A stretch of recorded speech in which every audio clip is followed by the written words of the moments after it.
bien, chicos, el día de hoy vamos a hablar sobre lo que es inteligencia emocional. Realmente la sesión está muy cortita y vamos a empezar con que originalmente se creía que todos podíamos ser medidos a través de un solo tipo de inteligencia, lo que se conoce como el coeficiente intelectual, que es una prueba psicométrica que permite evaluar el nivel de inteligencia que tiene cada persona.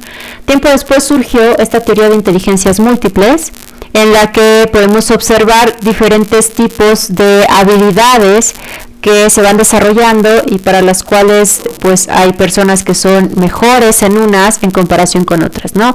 Por ejemplo, la inteligencia musical o la inteligencia lógico-matemática, etcétera. El día de hoy vamos a ver cómo interactúan lo que es la inteligencia intrapersonal y la inteligencia interpersonal para crear, o sea, estas dos de acá, para crear o para desarrollar lo que es la inteligencia emocional, ¿no? Y vamos a ver que esto de la inteligencia emocional cobra importancia desde la época de Aristóteles, ¿no? Nos dice aquí la frase: cualquiera puede ponerse furioso, eso es fácil, pero estar furioso con la persona correcta, con la intensidad correcta, en el momento correcto, por el motivo correcto y de la manera correcta, eso ya no está tan fácil, ¿no? ¿Cuántas veces nos hemos enojado en casa con alguien por algún motivo específico y llegamos a la escuela, llegamos con nuestros amigos enfurruñados, ¿no? Porque no se nos ha pasado esa emoción, porque no sabemos cómo separar las situaciones, ¿no? Entonces nos enojamos también con los amigos y bueno. Entonces esto nos lleva a que también las emociones se transmiten, ya sean emociones buenas como la tolerancia o la tranquilidad, o emociones no tan buenas como el estrés, o malas como la agresividad o el autoritarismo. ¿Y qué pasa cuando estas emociones se transmiten? Sucede que, por ejemplo, si soy el directivo o el líder de un área, las voy a transmitir a mis subordinados y ellos a su vez las van a transmitir a aquellos que están bajo su mando y sucesivamente hasta incluso llegar a los clientes, lo cual no es nada bueno para una organización. ¿Por qué es importante contar con inteligencia emocional alta en los directivos de las organizaciones? Porque de ello depende la empresa y la organización, ¿no? Entonces, dependiendo de la emoción, de la pasión, del sentimiento positivo con el que trabaje el directivo, van a ser los resultados que se obtengan en su equipo de trabajo, ¿no? Entonces, la actitud y el estilo de dirigir depende de cómo el líder o el directivo se gane el respeto o admiración de sus colaboradores, ¿no? Las cosas se logran de dos maneras, ¿no? A través de respeto y admiración o a través de miedo. Sin embargo, esta última a largo plazo tiende a decaer, ¿no? La cooperación tiende a decaer cuando se deja de tener miedo o, por el contrario, pues empieza a haber un alto índice de rotación en las organizaciones, ¿no? Gente que realmente ya no le interesa seguir colaborando ahí. Entonces, ¿qué es la inteligencia emocional? La vamos a definir como una forma de inteligencia social que implica la habilidad para dirigir los propios sentimientos y emociones y los de los demás, saber discriminar entre ellos y usar esta información para guiar el pensamiento y la propia acción. Entonces, como les decía, la inteligencia emocional está conformada por dos tipos de inteligencia, que es la inteligencia personal y la inteligencia interpersonal. Cada una de estas comprende un conjunto de destrezas, de actitudes, de habilidades que van a determinar la conducta de un individuo, sus reacciones ante ciertos estímulos, ante ciertas situaciones, sus estados mentales y obviamente sus sentimientos y emociones hacia los demás. Entonces, la inteligencia emocional está integrada por una serie de competencias que determinan el modo en que nos relacionamos con nosotros mismos. Y en el trabajo comprende estos tres componentes, que es la automotivación, la autoconciencia o autoconocimiento, que fue el primer tema que vimos, y el autocontrol, ¿no?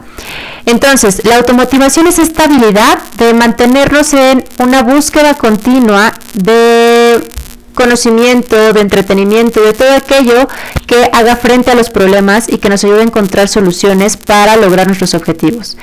Esta competencia se manifiesta en personas que tienen como gran entusiasmo por su trabajo y por el logro de las metas más allá de solamente los incentivos económicos, ¿no? La parte de la autoconciencia o el autoconocimiento es la capacidad para reconocer y entender en nosotros mismos nuestras fortalezas, nuestras debilidades, nuestras emociones, nuestros impulsos. Por eso la actividad de la autobiografía nos debió servir para poder entender todo esto, ¿no? Para poder hacernos responsables de nuestros errores, para hacernos sensibles al aprendizaje y tener confianza en nosotros mismos. Y finalmente el autocontrol es esta habilidad para controlar nuestras emociones, ¿no?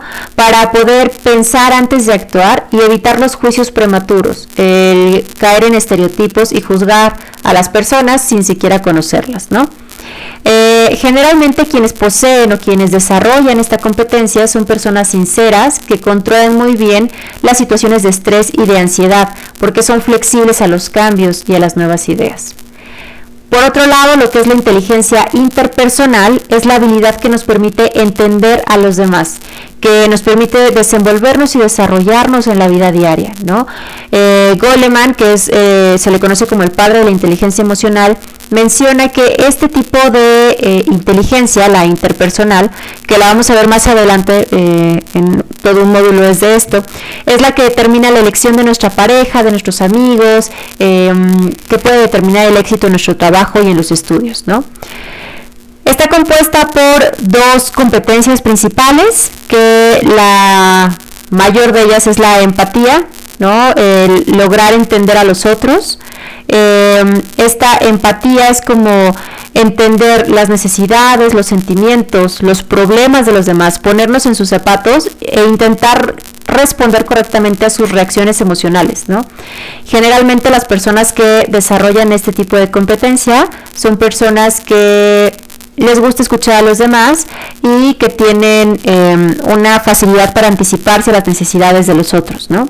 Y la inteligencia social es el talento en el manejo de las relaciones con los demás, es poder persuadir e influenciar a otros, ¿no? Quienes poseen habilidades sociales son excelentes negociadores, son muy buenos líderes y también son muy capaces de trabajar y de colaborar en equipos diversos, ¿no? Es importante recordar que, al igual que las demás habilidades que veremos a lo largo del curso, la inteligencia emocional no se nace con ella, sino que se desarrolla, ¿no? A lo largo de la infancia, a lo largo de la adolescencia, de la adultez. Y finalmente, aunque no vamos a ahondar tanto en el tema, la inteligencia emocional y los estilos de liderazgo son importantes rescatarlos, sobre todo lo que es el estilo de líder afiliativo. Un líder afiliativo hace uso de estas tres competencias principales, que es la empatía, la generación de relaciones y la comunicación. Tenemos todo un tema en el que vamos a hablar sobre liderazgo, por eso no voy a adentrarme tanto en este momento en ello. Pero sí es importante visualizar que estas tres competencias, la empatía, ¿no? Que permite como responder a los empleados de una forma congruente con las emociones, ¿no? Generar como un entendimiento entre el líder y el empleado, ¿no? Generar esta parte de ver a los empleados como seres humanos y no como máquinas y empezar a cultivar lazos con ellos.